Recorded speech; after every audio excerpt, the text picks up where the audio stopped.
नमस्कार मित्रांनो, कोरेगावचं हिंद केसरीचं मैदान 21 एप्रिल रोजी होणार आहे. उद्या मैदानाचे लाईव्ह लॉट जे आहेत ते निघणार आहेत आणि उद्या लाईव्ह लॉट काढण्यासाठी आपण मैदानामध्ये जाणार आहेत. कुणाची चिठ्ठी कुठे निघते आपण मैदानामध्ये जाणार आहे. काही काळजी करू नका. सगळ्या लोकांची एक प्रश्न आहेत की हा मैदानामध्ये जात नाही, घरून व्हिडिओ टाकतोय, परंतु हिंद केसरीचं जवळ मैदान आहे त्याच्यामुळे जाणार आहे मैदानात मी आणि लाईव्ह लॉट कुणाची चिठ्ठी कुठे निघते ही सुद्धा सांगणार आहे. बघूया त्या मैदानामध्ये असे कोणकोणते नंदी असतील जे कोरेगावच्या मैदानामध्ये प्रबळ दावेदार असतील हिंद केसरीचे, म्हणजेच फायनलच्या गुलालामध्ये राहण्याची दाट शक्यता आहे. सगळ्यांना माहीत आहे लखन राहणारच. लखनचा पैरा संध्याकाळी येईल. आज एक मोठी मुलाखत येईल संध्याकाळी 100%. बघा, घोटच्या सर्जाचे जे तुम्हाला माहितीच आहेत, घोटचा सर्जा त्यांचा होता, त्यांचासुद्धा आहे. विजूमधने यांची मुलाखत संध्याकाळी मी घेणार आहे. घोटच्या सर्जाची आई कशी आहे, घोटच्या सर्जाचा भाव कसा आहे, सगळी मुलाखत संध्याकाळी येईल. 7, 7:30, 8च्या दरम्यान येईल. तत्पूर्वी बघूया आज म्हटलं व्हिडिओ बनवावी की आज हिंद केसरी मैदान आता जवळ येते. परवा दिवशी मैदान आहे. त्या मैदानात प्रबळ दावेदार लखनच असेल. मला वाटतंय लखन म्हणजे फायनलमध्ये राहू शकतो. लखन सगळ्या महाराष्ट्राला माहीत आहे लेफ्टी म्हणजे डाव्या खांदी पाळणारा आहे. बैलगाडा शिरक्षेत्रातला एक टॉपचा नंदी आहे आणि टॉपचा खरंच तो एक पळतो. त्या मैदानामध्ये आनंद होतो सगळ्या महाराष्ट्राला, कारण त्याच्याशिवाय मजा नाही येत. त्याचा पळ बघण्यासाठी महाराष्ट्रातले खूप सारे नंदी जे आहेत ते लांबून म्हणजे जे नंदीचे मालक आहेत ते लांबून बघण्यासाठी येतात आपल्या लखनचा पळ बघण्यासाठी. आणि खूप सारे फोनसुद्धा आज आले मला की वाशिम जिल्हा असेल कुठून असेल तिकडून येणार आहेत बकासूरला बघण्यासाठी. बकासूरसुद्धा आहे त्या मैदानामध्ये आणि लखन प्रबळ दावेदार आहे त्या मैदानामध्ये. आता बघूयात सर्जा दादा हा सुद्धा एक नंदी टॉपचा आहे.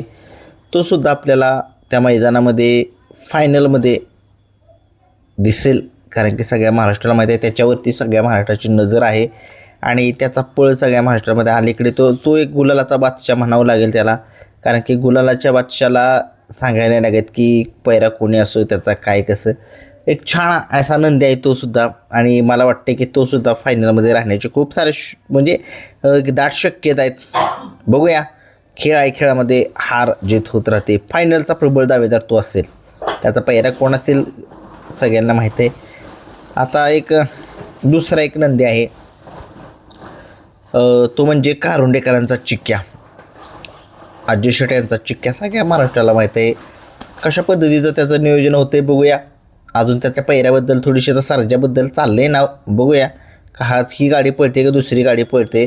परंतु ही जर गाडी पाळली तर 100% ही सुद्धा दोघेजण गुलालमध्ये दिसतील. आणि चिक्क्यासोबत कोणी जर असला तरी चिक्क्या एक गुलालाचा बेताज बादशाह आहे. आणि बघूया चिक्क्या कशा पद्धतीनं जे आहे ते काम पाळण्याचं करतो आहे. बघूया कसं होतं आहे कसं नाही. आणि एक टॉपचा पैरा आहे तो म्हणजे एक सगळ्या महाराष्ट्राला म्हणजे पैरा म्हणजेच तो नंदी त्या मैदानामध्ये फायनलमध्ये राहण्याची दाट शक्यता आहे. किरण आप्पा शालगाव कालगावकरांचा, उत्तम शेठ गवळी यांचा हिंद केसरी रैना. रैना है ना, एक क्रिकेटमध्ये वाक्य आहे, रैना है ना.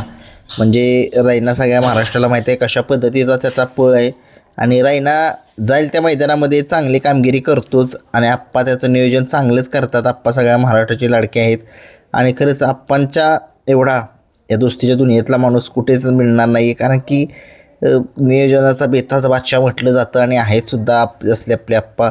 आणि आप्पा कशा पद्धतीनं आता रैनाचं नियोजन करतायत ते बघावं लागेल. बघूया रैना प्रबळ दावेदार असेल त्या मैदानामध्ये. प्रबळ दावेदारामध्ये एक नाव येते, मोठं नाव आहे, चटणी भाकरीचा पैलवान ज्याला म्हटलं जातं, असा हा हिंद केसरी बाळासाहेब माने घरणेकरांचा राजा. तो एक टॉपचाच नंदी आहे, सगळ्या महाराष्ट्राला माहीत आहे. त्याच्याकडे सुद्धा एक खूप अनुभव आहे आणि त्या अनुभवाच्या जीवावरतीच तो हिंद केसरीच्या मैदानामध्ये पळतो, कारण की प्रत्येक नंदी जो अनुभव असतो त्याला माहिती आहे कशा पद्धतीनं पाळत असतं, कशा पद्धतीनं. काळ्या मातीचं रान आहे बरं का ते. काळ्या मातीच्या रानामध्ये काळ्या मातीचीच बैलं, कसाचीच बैलं लागणार आहेत त्या ठिकाणी. बघूया कशा पद्धतीनं हा हिंद केसरी घरणेकरांचा राजा त्या ठिकाणी पळतोय. बघूया आणि एक नंदी आहे 3 ते 4 नंदी तुम्हाला मी सांगितले की त्या मैदानामध्ये गुलालामध्ये राहू शकतो. मानघरकरांचं वादळ सगळ्या महाराष्ट्राला माहिती आहे. मानघरकरांचं वादळ आहे ते प्रत्येक मैदानामध्ये गुलालामध्ये असतंच आणि असतंच आणि असतंच, कारण की त्या बैलाकडे पळच असं आहे. पैरा कोणी असू द्या त्याच्यासोबत मानघरकरांचं वादळ जे आहे ते फायनलमध्ये राहतंच आणि तो सुद्धा उद्या दाट शक्यता आहे राहण्याची. बघूया कशा पद्धतीनं मानघरकरांचं हिंद केसरी वादळ कशा पद्धतीनं पैऱ्यात येते, कशा पद्धतीनं पळ दाखवते, कारण की रथी महारथी त्या ठिकाणी आहेत. आणि एक नंदी आहे घोटचा सर्जा, सगळ्या महाराष्ट्राचा लाडका बैल, ज्याला रॉकेट असं म्हटलं जातं आणि आहे सुद्धा. प्रत्येक मैदानामध्ये दहशत असते ही घोटच्या सर्जाची. पैरा कोण असं घोटचा सर्जा आपल्याला एक टॉपच्याच नामांकित पैऱ्यामध्ये दिसेल आणि घोटच्या सर्जाकडे खूप असं स्पीड आहे, सगळ्या महाराष्ट्राला माहीत आहे आणि त्या स्पीडच्या जीवावरतीच तो आत्ता सगळ्या महाराष्ट्रामध्ये टॉप रँकिंगमध्ये आहे आणि घोटचा सर्जा मला वाटते फायनलमध्ये राहण्याची दाट शक्यता आहे. बघूया कशा पद्धतीनं तो सुद्धा राहतोय फायनलमध्ये. सचिन लक्ष्याची जोडी ही सुद्धा एक सगळ्या महाराष्ट्राला माहिती आहे. हिंद केसरी पुशेगावच्या मैदानामध्ये जे झालं होतं त्या मैदानामध्ये सचिन लक्ष्याची जोडी ही सुद्धा एक पैरा टॉपचाच म्हणावं लागेल. पैरा हा होतोय का नाही मला माहीत नाही, परंतु ही जोडी जर पाळली तर ही फायनलमध्ये दिसेल आपल्याला. आणि गाडी जर आतनं जर लागली तर म्हणायचं नाही कोणी की काय, कारण की ह्या जोडीकडे लय स्पीड आहे, महाभयंकर स्पीड आहे. आणि ह्या ड्रायव्हर बांबवडेकर चांगले अनुभवी ड्रायव्हर जरी नसले तरी शेवटी ड्रायव्हरच्या चलाकीवरतीच ड्रायव्हर कशा पद्धतीनं गाडी चालवते त्याच्या पद्धतीवरच ते मैदान जे आहे ते मैदानात नंदी जे आहे ते पळ दाखवतात. बघूया ही सुद्धा गाडी चांगली पळेल मला वाटते. तुम्हाला काय वाटते तुम्ही सुद्धा कमेंट्स बॉक्समध्ये सांगू शकताय. मला वाटतं एक अर्जुन अवतार पवार यांचा अर्जुन, तो एक सगळ्या महाराष्ट्राला माहिती आहे कशा पद्धतीने त्याचा पळ आहे आणि बघूया तो सुद्धा एक चांगलाच नंदी आहे. कशा पद्धतीने अवतार पवार यांचा जो अर्जुन आहे तो पळ दाखवतोय, तो सुद्धा एक टॉपचाच नंदी आहे. तो सुद्धा बघूया कशा पद्धतीनं पळ दाखवतोय. बिंदोडचा बादशाह मथुर कुमार रणवीर राहुलभाई पाटील अडोली कल्याण यांचा जो बिंजोडचा बादशाह तसेच 3 फेऱ्याचा बादशाह मथुर तो सुद्धा कोरेगावच्या हिंद केसरीच्या मैदानामध्ये फायनलमध्ये राहू शकतो, कारण की त्याच्याकडे खूप सारा अनुभव आहे आणि भुंगा आहे म्हटल्यानंतर तर सगळ्या महाराष्ट्राला माहीत आहे ही गाडी ऐकणार नाही सहजासहजी तर कोणाला ऐकणार नाही. परंतु भुंगा आणि मथुर कदाचित राहुलदादांनी सांगितले कदाचित आणि फिक्स यात जमीन आसमान फरक आहे. बघूया आता कदाचित जर असेल तर मग पळूसुद्धा शकेल, जर नसेल तर काय सांगू शकत नाही. बघूया कशा पद्धतीने कसं होतं आहे. आणि एक बकासूर फायनलमध्ये राहणार. बकासूर सगळ्यांना माहीत आहे, पैरा कोणी बी असू द्या. जरा थोडंसं 1-2 मैदान इकडे तिकडे झाले बकासूरची, महाराष्ट्र नाराज झाला आहे बकासूरवरती पण तुम्ही बघितले. परंतु कासेगावमध्ये थोडंसं निराशा केली बकासूरने, भारतसोबत होता. परंतु असो शेवटी खेळ आहे, खेळामध्ये बाकीच्या नंदींना सुद्धा चान्स दिला पाहिजे. बकासूर 12 वेळा हिंद केसरी झाला आहे, 13 वेळा हिंद केसरी काय होईल का?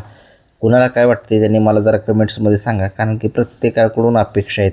हे होते माझे एक अंदाजित नंदी जे फायनलमध्ये राहू शकतात असं मी सांगितलं. जर कुणाला जर काय वाटत असेल तर त्यांनीसुद्धा मला सांगा कमेंट्समध्ये की हे नंदी फायनलमध्ये राहू शकतात. व्हिडिओ आवडला लाईक शेअर आणि सबस्क्राईब करा. आणि आज संध्याकाळी एक मोठी मुलाखत घोट सर्जाच्या आईची, म्हणजेच घोटसर्जाची आई कशी आहे, घोटसर्जाचा भाव कसा आहे, घोटचा सर्जा कसा घडला याच्याबद्दल एक मुलाखत येईल, महामुलाखत येईल संध्याकाळी 7 ते 8 वाजता. तयार रहा. धन्यवाद.